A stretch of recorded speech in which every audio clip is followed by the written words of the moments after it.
Jenny V. or Jenny V, is an independent visual novel developer and published her itch.io page for Error 143 on April 4th, 2022. The game released 2 months later, on June 30th of the same year. She's released 2 other visual novels since then, but Error 143 remains as her most profitable. Yet, she did something surprising that no one was expecting. On February 8th, 2025, Jenny V, who I will refer to as Jenny going forward, made an allegation against 2.5 Studios, who I will also be referring to as TH going forward. Jenny quote retweeted a tweet talking about a creator of a BL webcomic that also had to deal with plagiarism. And in Jenny's tweet, she said, "This was how I felt with A Date with Death after I played it with the hacker concept, off-the-shoulder outfit, snarky personality from the beginning but actually bashful guy, grid-like UI, marriage ending, opening with the same visual style as the Error opening without any homage."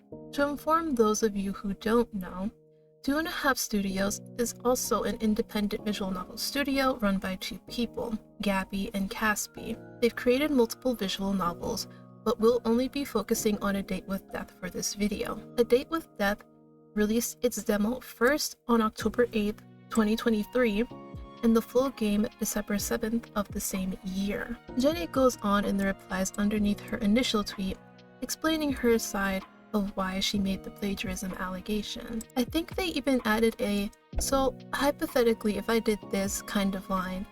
Also, the axolotl plush instead of a cat. Installing an app into your PC without permission. Plus a rival dynamic poking fun at each other and testing each other and competing with one another. And in-game ads about their other games. I felt like my voice and direction was referenced so heavily. I don't think any of these one ideas would have made me feel off, but all of them together definitely did. It kind of felt like someone with more experience ripped off my idea, but just put it on a white guy with white hair so it got more popular. Some parts of me didn't know how to feel it because it still takes a lot of work to create something, and I don't want to drag anyone down. My game is also taking way more time than expected. I also owe a lot to my fans because there are just a lot of bugs that I need to fix, so I honestly don't feel like I have the right to say anything because of my inadequacies, but it does hurt and feel weird sometimes. Some people did message me about it, and I didn't really want to say anything because I felt like if the public didn't notice, then who am I to say anything? But also, I read both of these storylines and never noticed this. As a big fan of Tirano Kim, I really appreciated the author's courage to speak up. And as a fan, I'm glad to know how my favorite author feels, so I will not be supporting CFC any longer. I just wanted to speak up for people who feel similarly to me. I also never wanted to say anything because I understand how horrible it can feel to get hate after you've worked on something for so long. I do not want this to start anything. This is just me voicing out a feeling I have to anyone similar to me who would just like to know. I also took a lot of inspo from Blooming Panic, but I pay a lot of homage to it. The poster in the background, and the Easter eggs if you add one of the main characters' names in the game. I also asked for permission and have worked with the creator before. I also do reference some tweets, vines, and memes and viral TikTok jokes and everything, everywhere all at once, but I think inspiration comes from other forms of media, and is okay. It was just the 1-to-1 ratio and the extent of how similar it was, plus I'm never mentioned. What makes this sadder is that it's stated by fans that Jenny should have reached out to the TH devs and settled this privately. Gabby herself even confirms this in her Google Doc, which we will get to in a moment. Needless to say, most people weren't on Jenny's side, many of them cooking her in both replies and in quote retweets. Even the UI artist for Dreambound, one of TH's games, gave their opinion in a quote retweet. As the UI artist of the game, the design has nothing to do with your game. Gabby gave me complete style direction. when it comes to the game, and it's genuinely just a style I enjoy using. You can check Dreambound to see that I used the style in their games before. It doesn't take much to figure out that this tweet would have fans of TH and Jenny adding them and mentioning them in tweets since that day. It isn't until February 26, 2025 that Gabby makes a quote retweeted reply to Jenny's initial tweet and attaching a Google Doc. I would have much preferred to speak with Jenny privately, but unfortunately, my attempt to reach out was ignored. I'm sharing this from my personal account rather than my studio's because there's already enough negativity in the world. I don't want to add to that by turning this into something bigger or more dramatic than it needs to be. First and foremost, I want to make it clear that I am not here to tell Jenny how she should feel. I completely understand that feeling like your work has been copied is upsetting, and I'm genuinely sorry that she feels that way. I would never want anyone to feel like their creativity has been taken from them. I can see how, from her perspective, this situation might look a certain way. That said, while I had hoped not to make a public response and have Jenny feel like she's being attacked because of her feelings on the matter, I also feel it's unfair to be accused of so much without having the opportunity to share my side. So, I want to take a moment to address her concerns. Before that, I want to be upfront about something. I did play Error 143 for about 20 to 40 minutes a few years ago, but I didn't finish it as it wasn't really my kind of game. I don't know the full story, the endings, or any deeper details beyond what I experienced in that short playtime. The stealing from queer's narrative. Though I'll get to talking about the specific things Jenny is calling out in a moment, I wanted to take a second to say that I was very confused by this as a response to the Toronto Kim situation. I'm not sure if it's trying to insinuate that we're a team of straight people, but that is not the case. 2.5 Studios is 2 people, my girlfriend and I. Neither of us are straight. We are queer creators making games for a very diverse audience. All of our games are explicitly queer. Again, I'm unsure if this is what she was trying to insinuate, but I wanted to get that out of the way. Hacker concept. There are no hackers in A Date with Death. From what I can gather, the only similarity being pointed out is that an app appears on the player's device without their approval. However, this is a minor point in A Date with Death. Casper, the main love interest, is not a hacker or a programmer. This is simply the way he chooses to contact the player. While there are a few moments where you can joke about him being a hacker, it's just that, a joke, not a central theme of the game. Neither A Date with Death nor Error 143 were the first to do these things. There's many famous visual novels and chat simulators that use a similar plot device. Casper's personality. Jenny claims that Casper and Micah are similar in character. I, personally, don't see a similarity after going back to Error 143 to see exactly what I was missing here. We've stated since we started developing A Date with Death that Casper's personality was entirely referenced from Leos, who is a character from our visual novel The Divine Speaker, which we began working on in 2018 and released in 2022.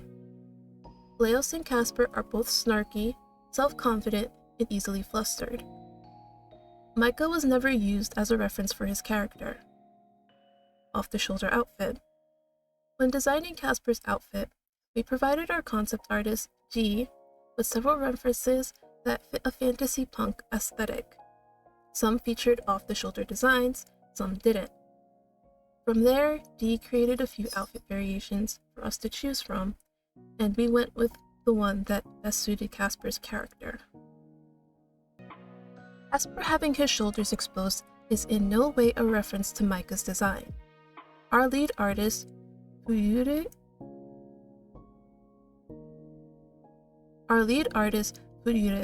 simply followed the concept art in bringing his sprite to life. Once again, you can look at our past catalog of games and see that we've had characters wearing jackets off the shoulder for years.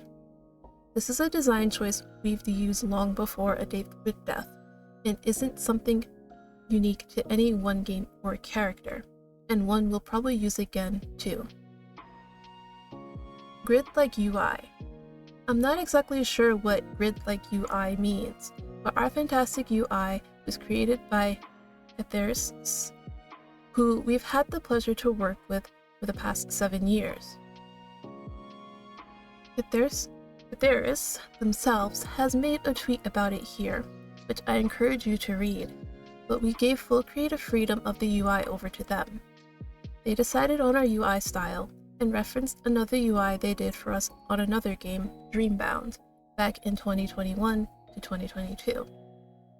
Error 143 was never a reference point for the UI. At the end of the day, the similarities in UI really just come down to the fact that both games are chat sims. Chat-based interfaces naturally share common design elements, just like visual novels tend to have text boxes and choice menus. It's a standard part of the genre. Rival dynamic. The playful teasing between the main character and Casper is just banter. We try to feature characters in all of our games whose personalities inspire banter. Our main character is intentionally written as someone who loves to tease, and when you pair that with Casper, who gets easily flustered, it naturally creates a fun, light-hearted back and forth. Their intentions are built around that dynamic, not a rivalry. Again, though, this feels like a strange thing to highlight, as this kind of poking fun banter is so common in anime and games. Marriage ending. Firstly, I'll state again that I am not aware of any of Error 143's endings. I have not played enough of the game to reference them. That said, a marriage ending is an incredibly common trope in otome and romance games. It's a natural progression for many romance storylines, and it feels like a stretch to claim that as a meaningful similarity between two games in the genre. Opening with the same visual style. After going back and watching the opening for Error 143, I believe the only real similarity is that both are animated. We've worked with animators across 4 of our games now, so this is nothing new for us, and our decision to include animation in A Date with Death had nothing to do with Error 143. We started looking for animators early in development and connected with Imhel, a Japanese animator whose style stood out to us. At no point did we request anything similar to Error 143. We provided our own ideas and spent months working on a storyboard with Imhel, who then brought it to life through their unique artistic approach. The creative direction and opening was entirely in Imhel's hands. While we provided initial ideas, they made the artistic choices that shaped the final product. For stylistic consistency, they referenced the UI created by Etheris. Axolotl plushie instead of a cat. Again, I haven't played enough Error 143 to know that Micah likes cats. But honestly, citing liking something as a similarity feels like a bit of a stretch. When designing the background with our wonderful background artist, Jenny Lee, we came across some bedding that featured an axolotl with a scythe. We absolutely loved the design and decided to incorporate it into Casper's room. From there, it just felt natural to make axolotls something he really loves. That's all there is to it. Just a background design choice that bled over to a character choice. Casper being white. I think it's a bit disingenuous to say that A Date with Death is popular solely because it features a white character, and I don't believe race should factor into this particular discussion at all. Closing word. At the end of the day, I'm truly sorry that Jenny feels this way. I wish she had reached out to me privately so we could have had an open conversation rather than turning this into a public issue. That said, I do think it's a bit presumptuous to assume that someone knows another game well enough to intentionally reference it heavily. Everything she has pointed out is either untrue or based on tropes so common in the genre that they could apply to countless romance games. More importantly, This argument disregards the numerous fundamental differences between our games. A Date with Death is a story focused on Grim Reapers and the concept of death. It has nothing to do with hackers. The themes, world building, and character dynamics are completely distinct, and reducing it to a handful of surface-level similarities does a disservice to both projects. This will be the last I speak on the matter, because as a developer, I've always focused on uplifting projects and supporting my fellow indie game devs. I'd much rather put my energy into celebrating the amazing work being created in this space than engaging in unnecessary conflict. Reading through Jenny's tweets, it seems like a lot of this ultimately comes from a place of insecurity about the progress of her own game. I'm truly sorry to read that, and I genuinely hope she can work through these feelings soon. Game development is challenging, and it's easy to feel discouraged sometimes. With that in mind, I'd love to leave you all with some recommendations for chat sims, both upcoming and released since A Date with Death, that I think you'll enjoy if you loved A Date with Death. Killer Chat, Cupid's Chat Room, Shut-In Vampire, V Love You Too. However, this is not Jenny's first time being caught up in controversy. A previous controversy concerning Jenny was regarding a poll Jenny made on whether to apologize, explain further, which I say is a funny way of saying double down, or simply rest up and continue working on her game reworks. According to a Twitter user who posted this as well, this was regarding a past controversy about voice acting, not the current controversy. I did some digging, and I mean lots of it, and learned that the voice actor in question is Corey Wilder, and he voiced Hyunjin Choi in Scoutmaster season of the Camp Buddy series. Scoutmaster season only focuses on the, for lack of a better term, camp counselors of the Camp Buddy series. I'll leave it up to you to decide if this was worth making a controversy out of. Another controversy that I found Jenny was a part of was when she released her latest game, which is Going Live, and this was dated back in April 20th, 2024, when Twitter user Bleachy realized that Going Live's good ending was placed behind a rating wall. A rating wall is basically kind of the same as a paywall, but on itch, it's for ratings for your game. In itch users, yours truly, Miru, very long essay, as you can see I've highlighted where it says, her behavior only proves this point because all she's done with the suicide murder endings is laugh at her audience and mock them for being unable to save him.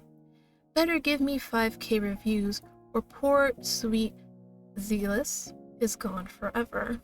This is also further backed up by itch user Prax said there isn't a single good ending, to which the person underneath them, Ray, said there will be if we can get the game 5k ratings. The Arlequin underneath Ray's comment says, isn't that kind of unreasonable? I would understand it if it took multiple playthroughs or maybe a little wait before we could get the good ending, but review bombing the thing seems a bit redundant, especially just to get a good ending instead of a special ending. Ruru, underneath the Arlequin's comment, said, I think that's kind of the point. Like, she wanted it to be basically impossible to get a good ending. She talked about it on her Twitter though. Unfortunately, I could not locate the tweet in question, but I think the comments on the itch page of Going Live is sufficient enough. And the more I read through on Going Live's itch page, many have alleged that Jenny herself was deleting negative comments and removed the downvote option. Now again, this is just allegations. Whether it's true or not has yet to be seen. This was my first ever experience with the drama in the visual novel scene, and it truly shocked me that an indie dev I had a positive outlook towards would make such baseless accusations against another indie dev. As with many in the replies and quote retweets, in my opinion, I agree that Jenny has no right to make these claims, as there were chat sims before Error 143, and that every visual novel, in this case chat sim, is inspired by something else.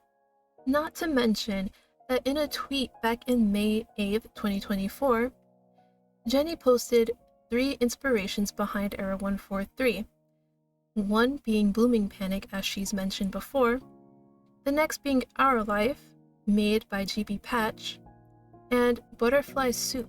In that case, wouldn't those indie devs be able to allege that Jenny also plagiarized their work? Let me know your thoughts about this in the comments below.